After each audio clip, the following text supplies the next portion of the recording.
il a honte de mentir le Shabbat. On dit même à Maharetz, il a honte de mentir le Shabbat. On dit par exemple que si quelqu'un il vous dit que quand vous allez chez lui, il vous dit que les fruits il a prélevé le maaser dessus, même si c'est quelqu'un qui ne connaît pas bien la Torah, vous pouvez lui faire confiance si c'est Shabbat. Pourquoi? Parce que Shabbat, il ne va pas vous dire quelque chose s'il n'est pas sûr. Mais dans la semaine, s'il ne connaît pas la Torah, alors il faut s'abstenir. Mais le Shabbat, la même personne, elle a un niveau de connexion qui est plus élevé. C'est-à-dire la bande passante, elle est plus large.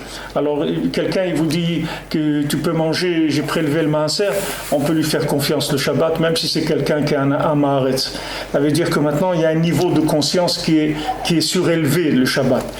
Alors nous ce qu'on veut c'est essayer de trouver cet outil de connexion, c'est-à-dire comment on se connecte avec Hachem.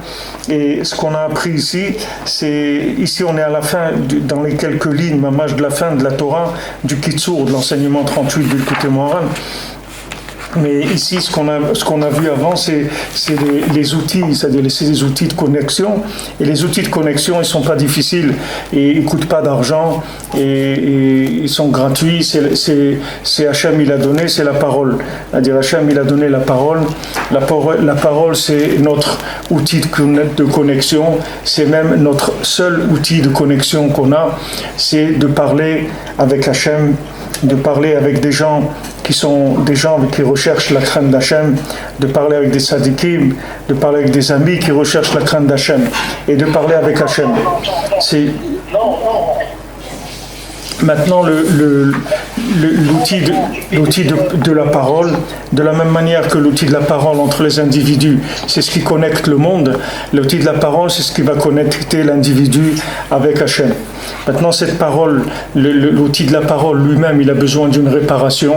C'est pas uniquement d'apprendre à parler bien sûr, il faut parler correctement et pas faire de la shonara, essayer de garder sa bouche, mais c'est pas suffisant. Il faut découvrir le dialogue qu'il y a avec Hachem.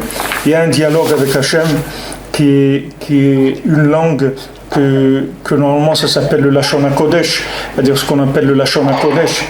Le Lashon HaKodesh, c'est pas l'hébreu comme en tant que langue. Le Lashon HaKodesh, c'est le Lashon de la Kedusha. Ça veut dire c'est utiliser la parole pour être en contact avec Hachem. Alors c'est pour ça que par exemple on verra que quand on met les tefilines, on n'a pas le droit de parler des sichot roulin, de dire des paroles qui sont des paroles de profanes.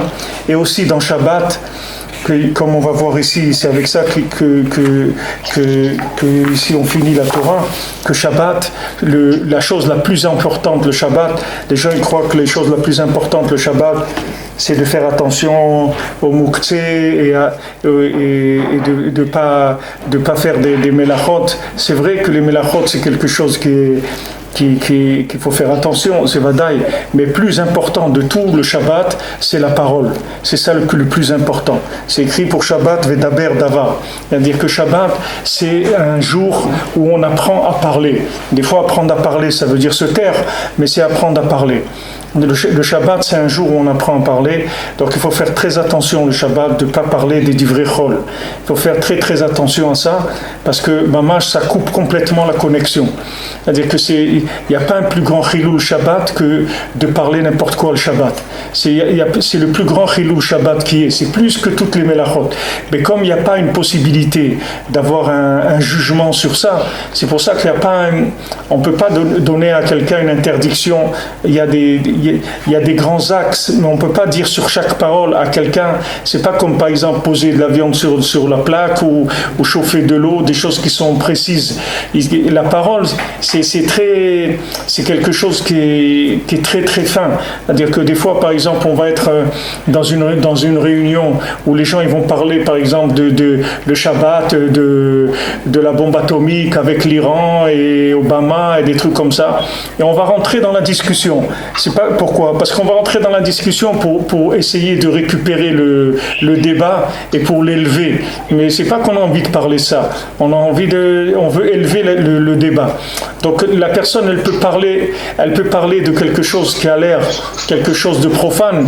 Et bien, elle n'est pas du tout en train de parler de quelque chose de profane. Elle est en train d'essayer de récupérer la situation pour essayer d'élever le débat. Et des fois, les tzadikim, ils parlent des choses qui sont profanes le Shabbat, mais ils parlent parlent pas du tout de choses profanes. C'est uniquement qu'ils sont en train de faire des réparations au niveau spirituel et ils parlent de choses profanes. Une fois, Rabbi Nachman, il y avait son frère qui s'appelait Rabbi Yechiel qui est venu chez lui le Shabbat. Et Rabbi Nachman, il a parlé, pendant le repas de Shabbat, il a parlé du prix du blé, du marché du blé, comment ça se vendait, etc. Et son frère, il était très étonné que Rabbi Nachman, il parle de ça, du commerce comme ça, Shabbat. Et il a parlé longtemps de ça. Il a parlé pendant 1 heure ou même plusieurs heures, il a parlé, Rabbi Nachman, de ça. Alors le Motzei Shabbat, son frère, il lui a fait la remarque, il a dit « J'ai pas compris comment tu parles comme ça des choses de profanes ». Alors Rabbi Nachman lui a dit « Est-ce que tu te rappelles de ce que j'ai dit ?» Alors il a dit « Non, pas tout à fait, parce que c'était des choses profanes ». Alors Rabbi Nachman, il a repris avec lui chaque parole de tout ce qu'il a dit. Il lui a montré que c'était tous des secrets de la Torah qu'il était en train de parler, mais il les a habillés dans quelque chose de profane. Donc la parole, c'est quelque chose de très très fin, parce que des fois on est obligé d'aller vers un vêtement de parole qui est presque profane pour arriver au contact avec l'autre et justement arriver à le tirer, etc. Alors ça, c'est laissé au cœur de chacun. Il n'y a personne qui peut dire à l'autre exactement sa parole, où est-ce qu'elle se trouve. Il y a des gens qui vont parler des choses profanes parce que maintenant ils veulent créer un contact, créer une ambiance à table avec la famille, etc. pour pas que chacun il soit de son côté, qu'il n'y ait pas de simcha de Shabbat. Donc ils vont parler des choses profanes et du profane ils vont récupérer la chose, ils vont repasser dans le Kodesh. Et il y a des gens qui parlent de profane parce qu'ils sont fatigués de Shabbat, ils ont de la pression au Shabbat. C'est-à-dire ce jour-là, ça leur met de la pression. Alors ils ont besoin de parler de n'importe quoi pour essayer d'oublier un petit peu le Shabbat, parce que ça c'est mamage du Chilul Shabbat. Ça passe mamage du Chilul Shabbat. Et ça, c'est quelque chose que non seulement ça montre que la personne n'a pas honte, mais en plus c'est un outil qu'Hachem nous a donné, un moment extraordinaire pour pouvoir réparer notre outil de la parole. Et ça va nous ouvrir la communication avec Hachem et ça va nous permettre que toutes nos prières après elles peuvent être acceptées très facilement, parce qu'une fois que quelqu'un il a la parole, il peut demander tout ce qu'il veut à Hachem, il l'obtient immédiatement. Pourquoi maintenant on n'obtient pas dans la prière? Les gens ils disent ouais, j'ai prié. Mais qu'est-ce que ça veut dire tu as prié? Comment tu as prié? Tu ne sais pas parler, il faut que tu apprennes à parler pour prier. Même si tu dis des mots, mais tu n'as pas le Lashon HaKodesh, c'est-à-dire tu ne sais pas le langage avec Hachem, c'est un langage spirituel, c'est un langage de l'âme. Même si c'est les mêmes mots, mais c'est un autre degré de communication. Si on n'apprend pas à parler, alors la prière, elle n'a pas d'élévation. C'est-à-dire elle ne peut pas monter, parce qu'elle n'est pas comprise en haut. Pour que la parole soit comprise, il faut que maintenant on parle la langue qui est reçue dans les mondes supérieurs. Hachem, il écoute la tfila de tout le monde, mais seulement le degré de la tfila, il dépend du langage de la personne. C'est-à-dire si quelqu'un il sait parler le Lashon HaKodesh, c'est-à-dire qu'il connaît la langue de la Gdusha, alors automatiquement il va avoir un contact avec Hachem qui va être beaucoup plus facile. C'est pour ça que par exemple vous verrez des tzadikim, ils ont une parole qui est tellement kadosh que même quand ils disent quelque chose en se trompant, du moment où c'est sorti de la bouche, c'est terminé, on ne peut plus revenir en arrière. C'est-à-dire qu'il y a beaucoup de maasim comme ça, on voit de la Gemara que des fois Rabbi Yochanan il a dit quelque chose et par rapport à ses ennemis, il a fait le tachanoun, quelque chose, et ça y est, c'est sorti de sa bouche, on ne pouvait plus revenir en arrière. Même s'il ne voulait pas faire de mal à qui que ce soit, mais du moment où il a dit à Hachem, débarrasse-moi de mes ennemis, donc tout celui qui avait un problème avec lui, c'était terminé. C'était pas rattrapable, parce que la parole elle-même, quand elle sortait de leur bouche, elle était créatrice, c'est-à-dire c'est une parole qui crée la chose Bamakom, tout de suite. Quand un tzaddik qui dit voilà, tzaddik gozer, Hachem mekayem, c'est-à-dire que le tzaddik qui dit, et c'est fini, on ne peut plus revenir en arrière. Même Hachem, il ne peut pas revenir en arrière. Parce que la parole du tzaddik, c'est une parole qui est créatrice 100%. Tandis que nos paroles à nous, elles sont pas créatrices. C'est-à-dire c'est l'expression d'un désir, d'un vouloir, etc. C'est comme un enfant qui ne sait pas parler. Alors il va pousser des cris, il fait des signes avec les mains, ou même quand il parle, il dit ah, des trucs comme ça, ou des bribes de mots, mais c'est pas des mots qui sont clairs. C'est la même chose de la Lashon HaKodesh. C'est-à-dire si on n'a pas une maîtrise de la langue, c'est pas une maîtrise de la langue. Je parle pas maintenant de la langue de connaître les mots, de la grammaire. La maîtrise de la langue, ça veut dire que il y a une langue de communication avec Hachem, et cette langue-là, il faut l'apprendre. Ne croyez pas qu'on la connaît. C'est même si on connaît les mots, mais la langue de communication avec Hachem, on la connaît pas. Et si vous voulez savoir si vous la connaissez, c'est pas difficile. Vous regardez votre degré de honte. C'est-à-dire, est-ce que vous avez honte de fauter et tout. Si quelqu'un il a honte de fauter, ça veut dire qu'il est connecté avec Hachem.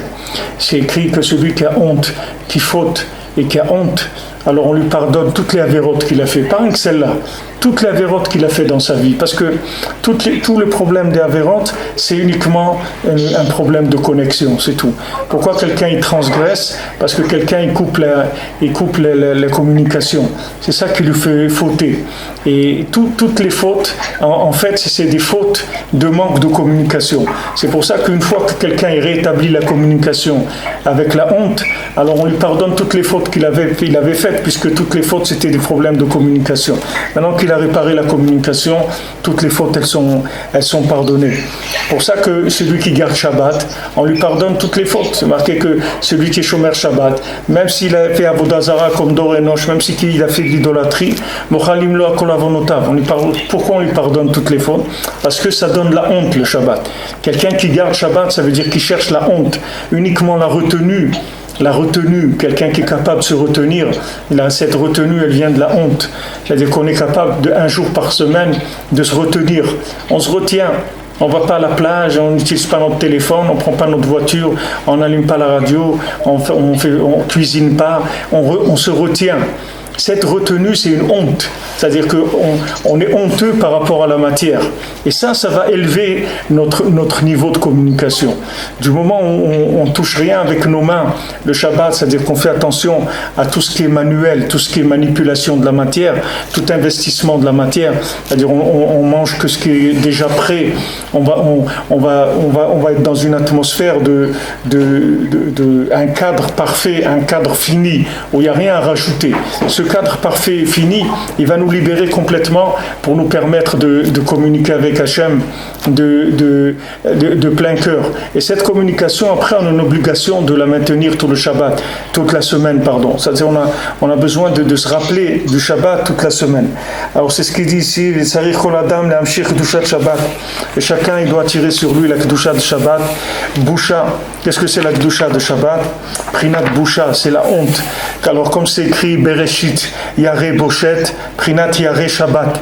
On dit que Bereshit c'est Yareh Boshet, c'est-à-dire c'est la crainte et la honte. Prinat Yareh Shabbat, c'est-à-dire quelqu'un qui a la crainte le Shabbat, Prinat Yirah, qui a la crainte, Prinat Orat Tfilin, qui est la lumière des Tfilin, les Kadesh Yemeachol.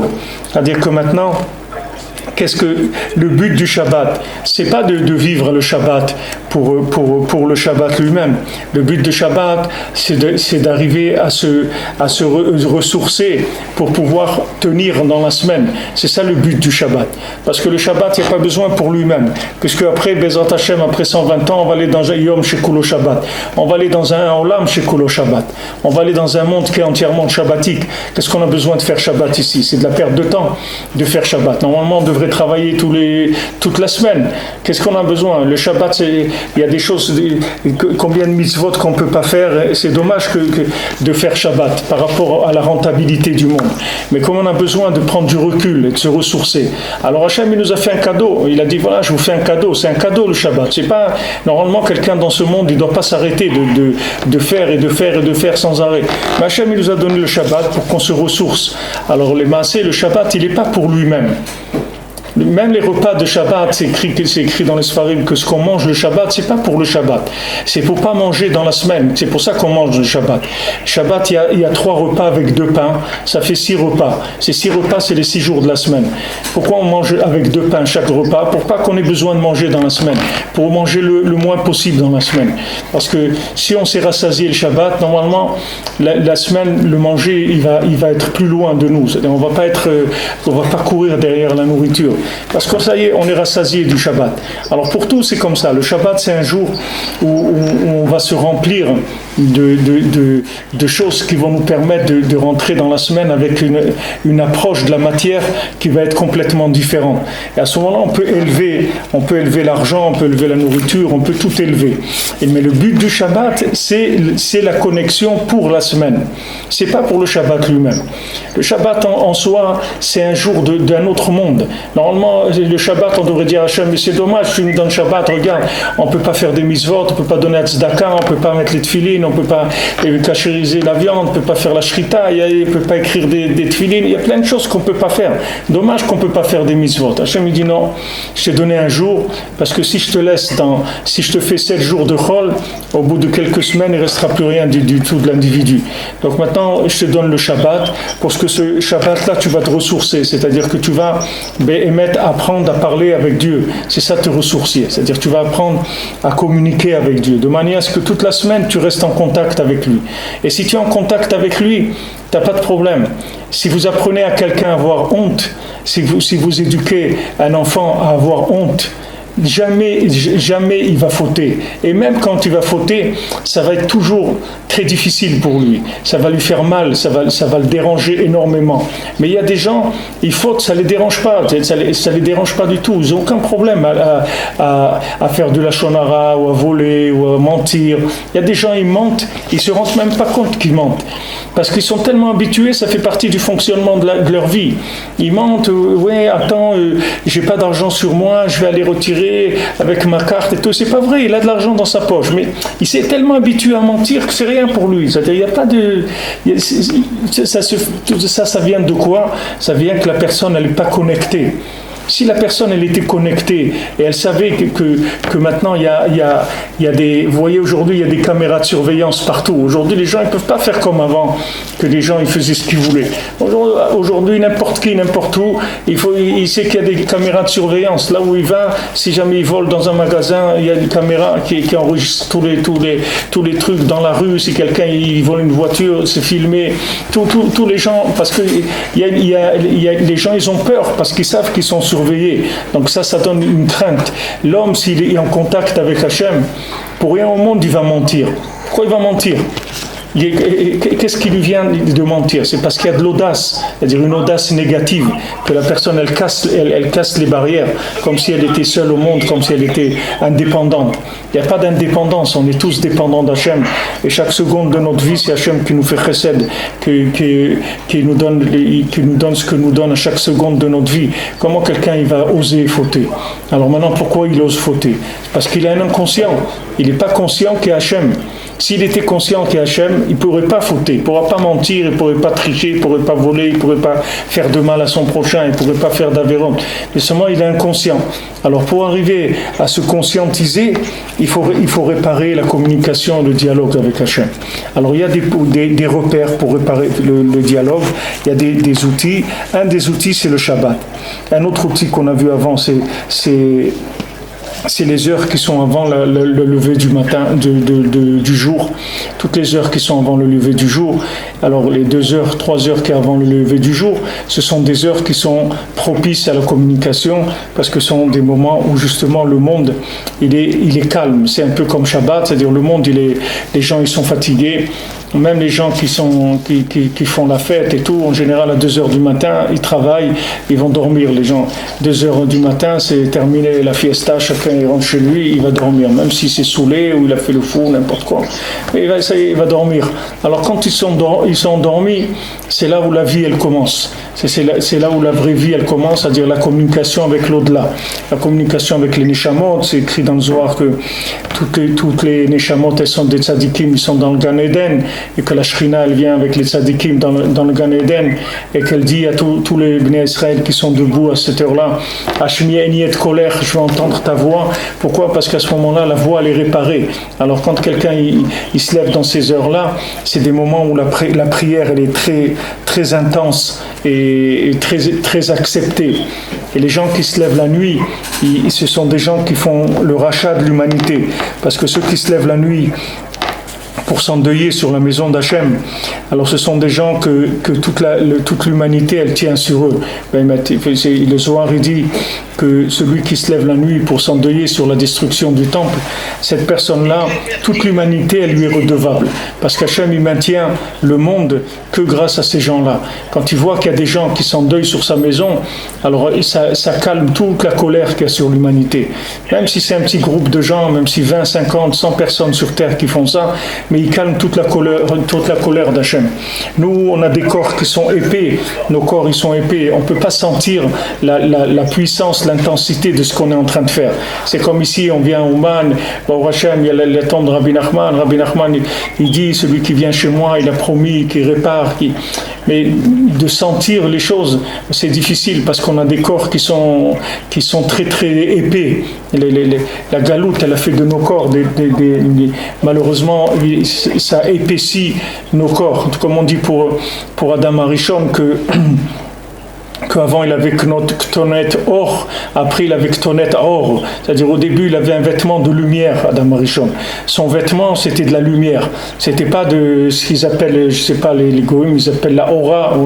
C'était le vêtement de la personne, c'était pas un vêtement matériel, c'était un vêtement de lumière. Maintenant quand il a fauté, alors Hachem lui a fait un vêtement en peau. Et il y en a qui disent que c'est des tefilines, et c'est pour ça qu'il a dit j'ai honte. Quand Hachem lui a dit où tu es, il a dit j'ai honte. Il dit qu'est-ce que veut dire que tu as honte? Ah, tu as honte, ça veut dire que tu as mangé de l'arbre de la connaissance du bien et du mal. Et comme ça, Hachem il a su qu'il y avait eu un problème. Mais avant Adam Arishon, il avait un vêtement qui était lui-même, il était transparent, et le vêtement qu'il avait, c'était un vêtement en lumière. Alors imaginez-vous Adam Arishon, quand il a fauté, il a eu un vêtement en peau.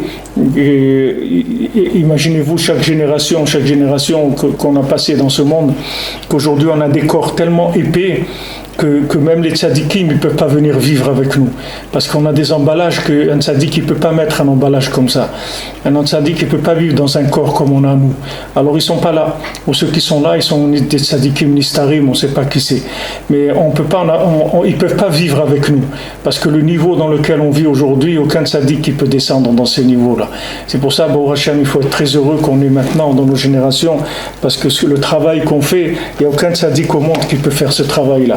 Parce que descendre dans les profondeurs de la matière où on se trouve aujourd'hui, il n'y a aucune génération qui est descendue comme ça. Nous, Baruch Hashem, heureusement, on ne se rend pas compte, on a la tête qui tourne, alors on ne se rend pas compte de ce qui se passe. Mais vous pouvez voir tout simplement le fait que des tzadikim y partent et ils laissent personne après eux. Vous voyez, avant, il y avait des tzadikim qui partaient. Alors vous avez un élève, il laissait un élève. Même si l'élève, il était 30% du Rav, mais il restait 30% du Rav. Aujourd'hui, regardez, quelqu'un il part et il laisse personne. Il n'y a pas de remplaçant. Il n'y a pas de remplaçant. Celui qui part, c'est le vide total après lui. Même les grands qu'il y avait dans la génération, là, juste maintenant avant nous, il n'y a plus rien, parce qu'ils ne peuvent pas venir, les tzadikim. Même le Baal Shem Tov, il ne voulait pas venir. À son époque, il ne voulait pas venir. Rabbi Chaim Vital, à son époque, à l'époque du Harizal, le Harizal, il a dit à Rabbi Chaim Vital, le maasé qu'il y a eu, l'histoire, ça s'est passé comme ça. Il y a un sefer qui s'appelle Chiffré Harizal, c'est-à-dire les éloges du Harizal. C'est un sefer qui est sur le marché. Et une fois Rabbi Nathan, l'élève de Rabbi Nachman, il a demandé à Rabbi Nachman de lui prêter ce livre. Alors Rabbi Nachman lui a prêté. Après, quand il lui a rendu, Rabbi Nachman lui a dit « Qu'est-ce que tu as retenu de ce livre ?» Alors il a dit, ce qui m'a marqué, c'est quand le Harizal, il a dit à son élève, Rabbi Chaim Vital, il lui a dit, tu sais, si tu étais dans la génération de Rabbi Akiva, tu aurais été Rabbi Akiva.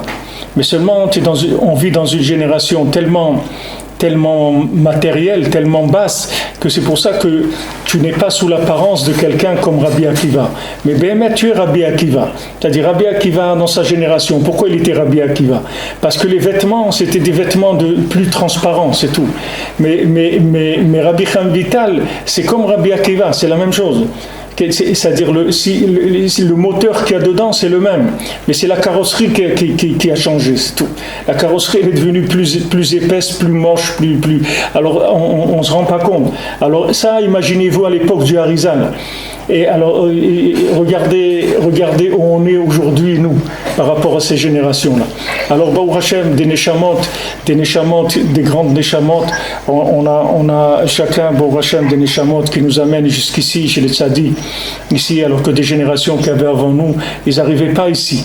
Ils n'avaient pas l'énergie intérieure qui peut les amener jusqu'à Ouman, ici, chez le tzaddik. Les gens, ils ne sentaient pas un élan de ça. Baruch Hashem, on a notre neshama, elle nous pousse beaucoup, mais l'emballage, la carrosserie, elle est très, très, très abîmée. Les pneus, ils sont crevés, les freins, ils ne marchent pas, les amortisseurs, ils sont cassés. Alors, ça fait quand on roule, on a vraiment l'impression qu'on roule dans une carriole qui vaut rien du tout, mais c'est pas vrai. Là, il ne faut pas se tromper sur l'emballage. L'emballage, il est catastrophique, mais la neshama, elle est extraordinaire. C'est Dafka, c'est pour ça qu'on peut faire des choses extraordinaires. Il a dit le Harizal, il a dit à Rabbi Chaim Vital, tu peux faire des très grandes affaires spirituelles parce que c'est très facile aujourd'hui. Pour nous, c'est très très facile. On peut arriver avec quelques actions à faire des choses que des grands tzadikim avant, il leur fallait des années pour faire ça. Et nous, on peut le faire très simplement. Pourquoi? Parce que le poids qu'il y a de négatif, il est énorme. Donc la moindre action, le moindre effort qui est fait pour se rapprocher de la Kedusha, il a une valeur extraordinaire. Aujourd'hui, quelqu'un qui regarde le ciel et qui dit « Mon Dieu, merci pour ce que tu me donnes », ça a plus de valeur que quelqu'un qui jeûnait pendant une semaine il y a quelques centaines d'années. Aujourd'hui, c'est facilité, tout est facilité. Pourquoi? Parce que c'est un rapport de proportion, c'est tout. Tout est proportionnel. On vit une génération où c'est très difficile.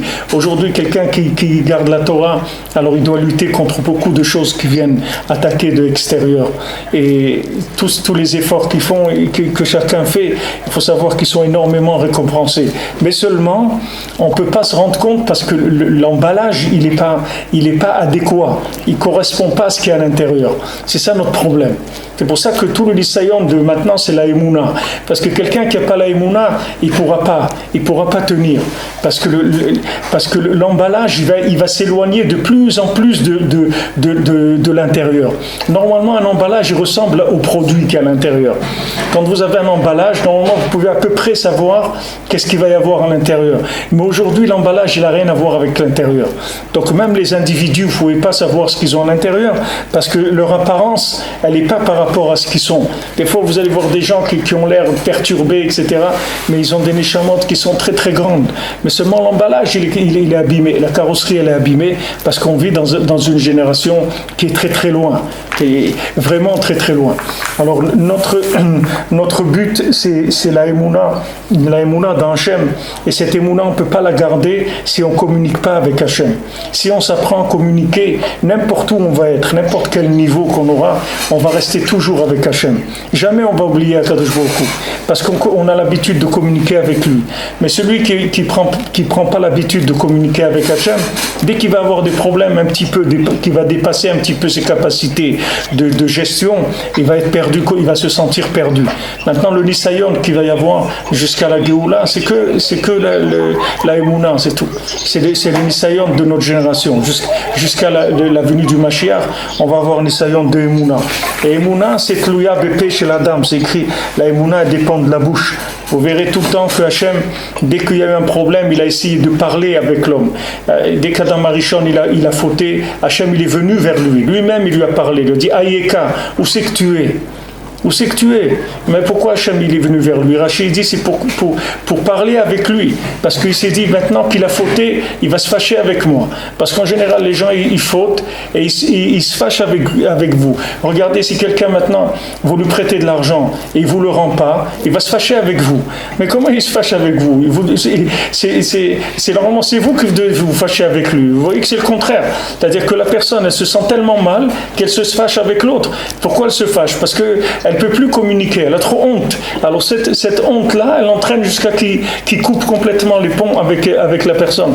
C'est la même chose dans Marichon. Hachem il s'est dit ici maintenant, dans l'état de conscience de la faute qu'il est, si en plus il ne me parle plus, alors c'est terminé, il n'y a plus de chance de s'en sortir. Alors Hachem, il lui a parlé, et aussi c'est écrit que Adam Arishon, il a chanté Mizmor Shir le Yom HaShabbat, il a dit le Teilim de Mizmor Shir le Shabbat, le Zohar il dit parce que c'est le Shabbat qui l'a protégé, Adam Arishon. Pourquoi il l'a protégé? Parce que le Shabbat, il lui a donné l'espoir que la communication avec Hachem, elle est encore possible, bien que j'ai fauté. Tout le problème, c'est ça, c'est qu'on a des carrosseries qui sont abîmées. Ça veut dire notre corps il est abîmé et notre corps il est très épais, c'est-à-dire très audacieux, et il nous fait il nous emmène des fois dans des choses qui sont vraiment très agréables. Mais il ne faut pas tenir compte de lui. Il ne faut pas tenir compte de l'emballage qu'on a. Il faut savoir qu'on a une neshama qui est Gvoa Meod, très élevée, et que cette neshama, elle peut parler avec Hachem, et elle peut tout obtenir d'Hachem avec uniquement la parole. Avec la parole, on peut obtenir tout. Prenez des paroles et avec ça, faites tchouva. Maintenant, ça approche Elul. On est à quelques jours de Rosh Chodesh Elul. C'est l'outil de la tchouva. L'outil du retour, c'est la parole. C'est avec ça qu'on va retrouver notre chemin. Alors, il dit ici, et comme c'est écrit dans le Mechilta, Zachor et Yom HaShabbat. Dans le Mechilta, c'est un sefer de Midrash, il dit que souviens-toi du Shabbat. Zochrehu mechad Shabbat. Souviens-toi du Shabbat depuis le dimanche. ולפי הקדושה שמקדשת ימי החול, כן נתחזו המתנחת של כל בשר שהוא בחינת רוח שערה. Maintenant, selon combien il sanctifie le Shabbat, et avec ça, il va sanctifier les jours de la semaine, et à ce moment-là, ça va repousser le poison du serpent, ça va repousser ce qui s'appelle Ketz Kol Basar, c'est-à-dire la destruction de toute chair, et qui est Ruach Seara, qui est la tempête. La tempête, elle veut prendre chacun, c'est-à-dire chacun il a en lui de Ruach Seara, comme c'est écrit que Esav il habite à Ar-Seir, c'est-à-dire que la Gemara elle dit que Esav il faut pas te battre avec lui quand tu le vois c'est comme le renard. Il dit le renard quand il est en pleine excitation comme ça, il faut le laisser, il ne faut pas te battre avec lui. Il dit le Esav c'est la même chose. Avec Esav on ne fait pas la guerre, on le laisse, il va tomber tout seul. Vous allez voir qu'il va tomber tout seul, comme on a vu hier, j'expliquais, et que Esav, c'est écrit que toute la maison d'Esav c'est de la paille. Il va sortir une étincelle de la maison de Yosef, elle va brûler toute la maison de Esav. Et maintenant, hier j'ai lu un article d'un économiste, il dit que tout l'Occident, il est dans une faillite totale, c'est-à-dire c'est une question de quelques temps. Il dit ce qui se passe avec la Grèce, c'est rien du tout par rapport à ce qui se passe dans l'économie mondiale. Il dit l'économie mondiale, elle est dans une faillite totale, c'est-à-dire tous les pays, ils sont dans un niveau d'emprunt qu'ils ne pourront jamais rembourser ce qu'ils ont emprunté. Ils font des calculs. L'un des pays, par exemple, le plus endetté au monde, c'est le Japon. Le Japon, il dit là-bas, ils ont 500% d'emprunt. C'est-à-dire qu'ils doivent 5 fois plus que ce qu'ils peuvent produire. Toute l'Europe, elle doit plus que ce qu'elle peut produire. Les États-Unis, n'en parlons pas. C'est des pays qui vivent sur l'endettement.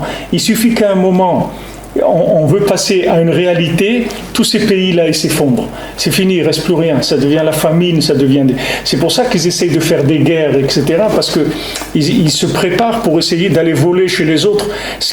Parce que qui est-ce qui a de l'argent? C'est Ishmaël, il a de l'argent. La Chine, elle a de l'argent. C'est des pays qui ont des produits, comment ils appellent ça, des PIB là, de la production qui est au-dessus. Tandis que toute l'Europe et les États-Unis, c'est des pays qui ont vécu dans un endettement.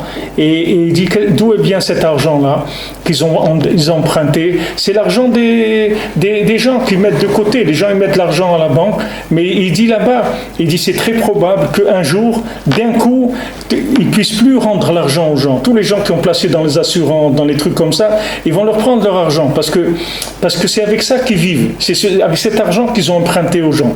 Et ils sont en dépassement. Ils ne peuvent pas rembourser.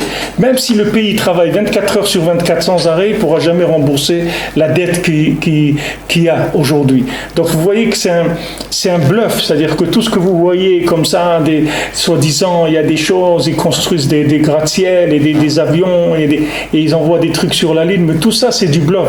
Il suffit qu'un quelqu'un un jour il tape à la porte, il dit rendez-moi mon argent, c'est terminé, tout le système il tombe et il tombe dans des grises économiques comme il y a eu en 1920 ou des choses comme ça où l'argent il valait plus rien, il n'y avait plus de valeur monétaire, rien du tout. Ça s'appelle Rouar Sehara de Esav, parce que Esav, comme Esav il s'est séparé de Yaakov, toute sa façon de vivre c'est du bluff, il n'y a rien de vrai dedans, parce que pour être vrai il faut être connecté avec Yaakov. Yaakov c'est la Neshama, Esav c'est le gouffre. Le gouffre le corps il devait être attaché à la Neshama. Du moment où le corps il s'est séparé de la Neshama, c'est comme si un corps, la Neshama elle est sortie, vous allez voir il bouge un petit peu et tout, mais il est mort déjà, c'est fini, comme on dit cliniquement il est mort. Maintenant il y a encore de la chaleur, ça bouge un petit peu, mais c'est terminé. Esav c'est pareil, il est terminé. Mais quand maintenant il est quand il bat son plein, c'est-à-dire quand il en mamache dans les moments les plus audacieux, alors on a l'impression qu'il a quelque chose, mais il n'y a rien du tout, Béhémet. Il n'y a absolument rien. Alors pour se sortir de ça, il faut faire Shabbat, c'est-à-dire qu'il faut sortir. Il faut sortir du système, soit en gardant Shabbat, bien sûr, et aussi tous les jours. Il faut prendre un petit peu de recul, il faut prendre un petit moment où on sort de la course, parce que uniquement de sortir, ça donne une force pour pas tomber dans le panneau de la Sehara de Esav. Esav, il essaye d'emporter le monde regardez, il dit voilà, Obama, il dit il n'y a pas un homme au monde qui peut s'ingérer dans les affaires de l'Amérique comme Bibi Netanyahu. Il dit jamais ça s'est vu que quelqu'un il va lutter contre un accord qu'il a fait le président américain, etc. D'où ça vient ça? Parce que Yaakov, il sait que c'est de la blague, tout le Nyan de Esav. Il sait très bien que c'est basé sur rien du tout. Il n'y a rien derrière tout ça. Derrière tout ça, c'est des systèmes qui sont déjà morts complètement. Seulement, ils continuent à survivre. Ils font un petit peu des bons comme ça. Mais vous allez voir que c'est quelque chose qui va tomber complètement. Qui est-ce qui va diriger le monde? Les gens qui ont l'argent, c'est Ishmaël. Et l'homme Israël qui a la Chokhma. Si Ishmaël il s'associe avec Israël, il dirigerait le monde entier tout de suite. Si tous les pays de Ishmaël ils soumettaient leur argent, ils donnaient au Ham Israël, ils disaient voilà, prenez notre argent et gérez-le, ils auraient dirigé le monde entier tout de suite, parce qu'ils ont le Ham Israël, il a une économie qui est saine, il sait gérer, en Israël c'est vrai que des fois ça peut paraître un peu difficile quand ils ont enlevé les découverts, tout ça, mais quelqu'un, le Maasé, le découvert, il faut qu'il rembourse un jour, même s'il vit à découvert. Ce découvert un jour il va le rembourser, et s'il ne peut pas le rembourser, alors qu'est-ce qu'il va faire? Après on va le mettre à la rue, il n'a plus de maison, il n'a plus de trucs, etc. C'est une vie ça. Alors on préfère lui dire regarde, tu vas vivre sans découvert, c'est tout. Il dit mais comment je vais faire? Ben, tu vas faire avec ce que tu as, c'est tout, pas avec ce que tu n'as pas. Et ça, je sais pas, ça fait pas longtemps, ça fait peut-être 5 ans ou 10 ans, je ne me rappelle plus, qu'ils ont enlevé les découverts. Il n'y a plus de découverts. Et on ne peut plus être à découvert à la banque. Si on a de l'argent à la banque, alors on fonctionne. Et sinon, non, on attend d'avoir, c'est tout. Et ça donne une économie qui est saine. Parce qu'on ne vit pas dans des dimionotes, on ne vit pas dans du virtuel. Tandis que l'Occident, il vit dans le virtuel total. C'est une vie virtuelle, elle n'est pas vraie. Il suffit que quelqu'un vienne, comme le banquier vient un jour, il dit monsieur, on vous a accordé un découvert pendant tant d'années, maintenant il faut que vous rembourser. Il dit mais moi je n'ai pas. Il dit alors trouvez, c'est tout, qu'est-ce que vous voulez faire? Alors, si vous ne pouvez pas, alors on va venez travailler, on va vous acheter, on va vous vendre, mais il faut rembourser. Toutes les économies occidentales elles sont dans une faillite totale. C'est que l'homme Israël que Baruch Hashem, l'économie d'Eretz Israël, c'est une économie qui est saine. Elle prête de l'argent au Fonds monétaire international, alors que tous les pays sont endettés des milliards et des milliards. Je crois qu'il dit là-bas que les États-Unis, c'est 50 milliards de dollars d'emprunt. Ils ont des sommes astronomiques. Alors qu'Israël, c'est eux qui prêtent, ils mettent de l'argent dans le FMI, dans le Fonds monétaire international. C'est le contraire. Mais c'est quelque chose qui va arriver. C'est comme ça que ça va avancer. Que Ishmaël, il va comprendre petit à petit que le Maasé, le seul esprit saint qu'il y a dans le monde, c'est le Ham Israël. C'est eux qui sont saints. C'est pour ça qu'Ishmaël, à la fin, il fait tchouva. Et ça, il ne fait pas tchouva. Mais Ishmaël, il va faire tchouva. Alors tout le bluff de Esav, il faut s'en débarrasser. Pour s'en débarrasser, il faut rentrer avec une conscience de la vérité dans la semaine. Si maintenant quand on rentre dans le travail, dans la vie active, on n'a pas une conscience de la vérité, on se noie dedans, parce que c'est quelque chose qui est tellement bien fait. C'est comme si vous regardez un film, c'est tellement bien fait que vous croyez que c'est vrai. Les gens, ils voient un film, ils commencent à pleurer, ou ils ont peur, ou ils entrent. Mais il n'y a rien, si vous allez vous mettez sur le côté, vous allez voir, c'est plat. Il n'y a personne, il y a personne qui bouge, il n'y a personne qui fait de mal, il n'y a rien du tout, c'est un film, c'est tout, il n'y a rien. Mais seulement pour arriver à garder la conscience que c'est un film, il faut avoir le Shabbat. Le Shabbat, c'est quelque chose qui nous branche sur Hachem, qui nous donne cette honte-là, qui est la conscience de la présence d'Hachem. Et ça nous permet de rentrer dans la semaine avec la conscience que voilà, maintenant je sais que je vais rentrer dans des jours qui sont des jours d'activité dans la matière et je suis obligé de passer par là. Mais seulement je vais avoir ma conscience que tout ça c'est fictif, que la chose véritable qu'il y a, c'est que Hachem, c'est tout. Il n'y a que Hachem dans tout.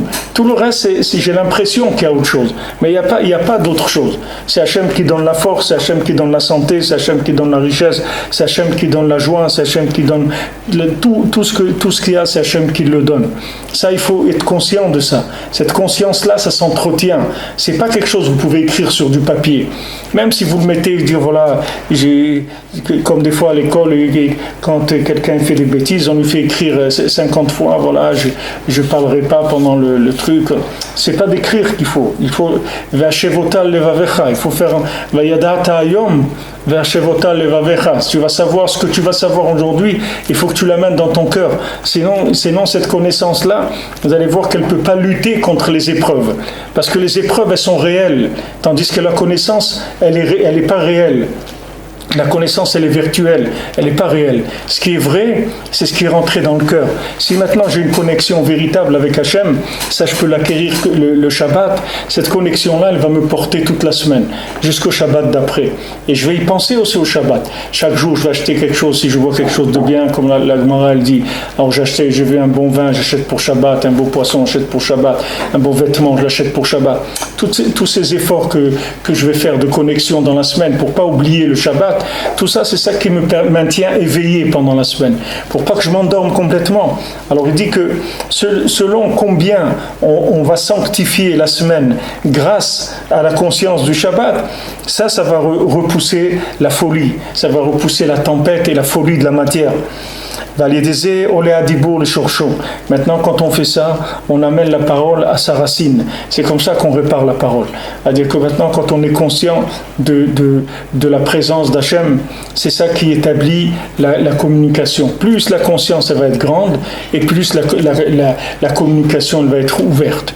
Et quelqu'un qui est conscient, qui est conscient d'Hachem, de façon très élevée, alors sa parole elle est très très productrice, c'est-à-dire c'est une parole qui crée mamash, de la même manière qu'Hachem il a fait Baruch She'amar ve'haolam, qu'Hachem il a créé le monde avec la parole.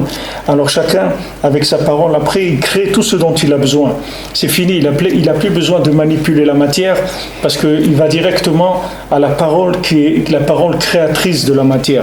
Au lieu de s'adresser à l'emballage de la parole, il va s'adresser directement à la parole créatrice. Avec ça, il peut tout changer.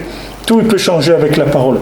Alors maintenant, la conscience, cette conscience-là, qu'on prend le Shabbat, d'Afka parce qu'on sort de la matière, et Hachem nous impose une coupure avec la matière. Cette chose que Hachem il nous impose, c'est pour qu'on puisse attaquer la semaine avec une autre vision des choses complètement. Avec une vision qui va être une vision qui va nous permettre de réparer dans la semaine. C'est-à-dire de récupérer des éléments et de les élever. Ça s'appelle élever la parole à sa racine. Élever la parole à sa racine, c'est prendre conscience qu'il n'y a que parole d'Hachem. C'est la seule chose qui existe vraiment. Tout le reste, c'est des choses qui sont apparentes, c'est imaginaire. La seule chose qui existe, c'est la parole d'Hachem. Comme on a vu dans la paracha de la semaine dernière, Lo alechem levado yichya adam, ki im kol motzi pe Hashem yichya adam. C'est pas que sur le pain que la personne elle mange, mais tout ce qui sort de la bouche d'Hachem, c'est de ça que l'homme y vit. Ne crois pas que c'est le pain qui te nourrit, c'est la parole d'Hachem qu'il y a dans le pain qui te nourrit. C'est pas le pain lui-même. C'est la parole d'Hachem qui fait que le pain, ça soit du pain, c'est ça qui te nourrit. Donc ne t'attache pas à l'apparence du pain, attache-toi à la parole qui est à l'intérieur. Mais ça, c'est que Shabbat qui peut te donner cette conscience. Parce que Shabbat, tu vas sortir de la manipulation de la matière. Donc quand tu vas sortir de la manipulation de la matière, tu vas prendre conscience que le monde existe, que le monde fonctionne, alors qu'il n'y a pas eu de travail, qu'il n'y a pas eu d'action de l'homme. Que mamash, le monde existe par chesed d'Hachem entièrement. Donc celui qui prend conscience de ça, il se dit bon, puisque maintenant, de toute façon, la journée du Shabbat, elle s'est faite sans que je fasse quoi que ce soit. Alors maintenant, le Motzei Shabbat, il va faire Melavé Malka. Il va ajouter un petit peu sur le Shabbat. Grâce à ce Melavé Malka, il va amener, c'est un des conseils qui donne aussi Rabbi Nachman, que pour amener la Gdusha du Shabbat dans la semaine, de faire le Melavé Malka. Le Melavé Malka, c'est Melavé, c'est-à-dire on accompagne, c'est pour accompagner la Gdusha du Shabbat dans la semaine. Par le fait que tu vas sanctifier les 6 jours de la semaine des 39 travaux. Lat shloshim vatesha. Maintenant, lat c'est 39 klalot. Parce qu'on a ramené un lat, ça veut dire la mettet, ça veut dire maudire. Lat c'est maudit. C'est-à-dire que les 39 travaux, c'est les 39 malédictions. Chez Garam Zouamatanachash, que c'est le serpent qui nous a fait tomber là-dedans. C'est-à-dire que maintenant il faut que tu arrives que dans la semaine tu as l'impression que c'est Yom Kochi. C'est-à-dire que maintenant tu as l'impression que Mamash c'est le Shabbat dans la semaine. C'est-à-dire que tu te rends compte que c'est un jour Kadosh. Même que c'est dimanche ou lundi ou mardi, tu vois que ce jour il a une Gdusha. D'où ça vient cette Gdusha? Ça vient du fait que tu as repoussé l'emprise de l'imaginaire qu'il y a sur les jours de la semaine. Parce que le serpent, quand il a fait manger Adam Arishon, il lui a fait prendre conscience d'une fausse existence. C'est-à-dire que à partir qu'Adam Arishon il a mangé du fruit, il a cru exister avec ce qu'il comprenait. C'est comme les gens aujourd'hui, ils croient que parce qu'ils comprennent des choses, alors ils existent à travers leur compréhension. Mais c'est pas vrai, la compréhension c'est quelque chose de totalement virtuel. Ce qui fait exister, c'est la vie, c'est combien quelqu'un y vit. Et la preuve, c'est que le monde, que je vous l'ai dit hier, c'était le monde aujourd'hui, il comprend des choses comme il n'a jamais compris, et il vit le moins qu'il a vécu, jamais vécu. Les gens, ils n'ont jamais aussi mal vécu qu'aujourd'hui dans leur nefesh. C'est-à-dire qu'il n'y a jamais eu autant de dépression, autant de suicides, autant de gens qui divorcent, de gens qui se disputent, de choses qu'il y a aujourd'hui. Et pourtant, l'homme, il n'a jamais su autant de choses qu'aujourd'hui. Mais c'est lié, c'est-à-dire plus l'homme il remplit son cerveau et plus il s'éloigne de la vie, plus il rentre dans une vie virtuelle. Mais la vie virtuelle, comme je vous ai dit tout à l'heure, il y a un moment où le compte en banque il faut le remplir, et quand il veut le remplir, il se rend compte qu'il doit de l'argent et qu'il ne peut pas rembourser. C'est-à-dire qu'il y a un moment où il arrive à un tel degré de connaissance qu'il ne peut plus se satisfaire de choses simples. C'est-à-dire que par exemple il s'assoit, il fait une petite promenade avec ses enfants, quelque chose, discute, il ne peut plus plus faire ça. Il ne peut plus parce qu'il a un niveau de compréhension qui le prive de la vie. Et ça, vous pouvez le voir dans les contes de Rabbi Nachman, dans le conte du Chacham et du Tam. Vous verrez l'homme qui était instruit, très instruit. Et par rapport à l'homme qui était simple, vous allez voir cet homme-là, c'était un génie. Chaque métier, il apprenait en 3 mois. Alors qu'il fallait des années. Lui, en 3 mois, il apprenait. En 3 mois, il est devenu philosophe, médecin, orfèvre, couturier. C'était un homme d'un niveau, d'un génie extraordinaire. Mais après, il dit tout le monde, il est devenu inexistant à ses yeux. Pourquoi? Parce qu'il est rentré dans une existence virtuelle, l'existence de l'esprit. Au lieu d'exister sur le terrain, maman, de toucher, de vivre quelque chose de concret. Les gens, ils sont dans le virtuel. Et après, les gens, ils sont malheureux. Il y a des gens qui n'arrivent même pas à vivre. Les gens, ils prennent des cachets tous les jours, sinon ils ne peuvent pas vivre. Ils sont obligés de prendre des cachets. Parce que s'ils ne tournent pas la tête, avec la tête qu'ils ont, ils ne peuvent pas vivre. Ils n'arrivent pas à vivre, ils n'arrivent pas à tirer de la vitalité de rien. Parce qu'ils ont une tête qui tourne à une vitesse que c'est impossible. Même quelqu'un, disons, il va s'asseoir manger, il va prendre un repas. Il va s'asseoir, il mange avec sa famille, avec un ami, avec quelqu'un. Il va passer un petit moment, discuter. Il ne peut pas. Parce qu'il a la cafetière, elle tourne tellement vite que même un plaisir simple, il ne peut pas le prendre. Il est privé de ça. Ça amène les gens à la mort. C'est quelque chose. Ah, ça, c'était déjà chez Adam Arishon. Nous, maintenant, on est à la fin de la chose. Mais Adam Arishon, c'est le choc qu'il a reçu tout de suite. Alors maintenant, la réparation, pour sortir de ça, c'est au lieu de rentrer dans du virtuel, de fonctionner avec le virtuel et de croire qu'on existe virtuellement et qu'on arrive après que physiquement on sent qu'il nous manque quelque chose. On a un manque, que je vous ai dit hier, les poumons ils marchent pas bien parce que les gens, les poumons c'est le centre de la vie. Il y a 5 lobes dans le poumon par rapport aux 5 livres de la Torah. C'est le centre de la vitalité, les poumons. C'est comme c'est là où ça bouge. Vous voyez, quand on voit quelqu'un il dort, on ne sait pas le pauvre s'il est vivant. Ah, on regarde si ça bouge, alors on dit que bon, ça va. Il respire, ça va, il est vivant. Maintenant, la respiration, qui est le principe de la vie, c'est dans les poumons. Mais aujourd'hui, les gens ils s'asphyxient. Ils n'arrivent pas à trouver l'air pour vivre. Parce que la vie qu'on leur a vendue, c'est pas une vraie vie, c'est une vie virtuelle. Comme on est à la fin, c'est-à-dire qu'on a rempli la tête, mais à un niveau comme ça, c'est jamais rempli dans le monde. Alors on est arrivé à un niveau d'asphyxie aussi comme il n'y a jamais eu dans le monde. Sinon, vous ne pouvez pas comprendre, parce que normalement, le niveau aujourd'hui d'éducation qu'il y a, de connaissance, les gens, ils devraient être 1000 fois plus heureux que les gens, ils étaient il y a 5 siècles. Alors que vous voyez, c'est le contraire.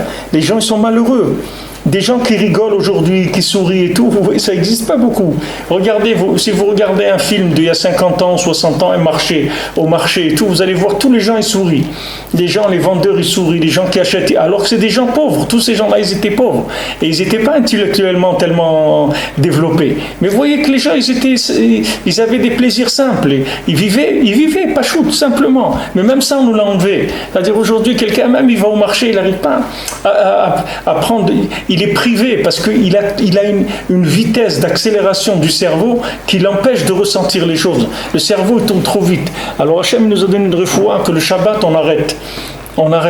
On calme, c'est-à-dire on calme l'esprit et on se reconnecte. Et avec ça, cette connexion-là, elle nous amène à pouvoir dans la semaine rester connecté. Et si on est connecté, alors la semaine elle-même, elle va ressembler au Shabbat. Bezrat Hashem.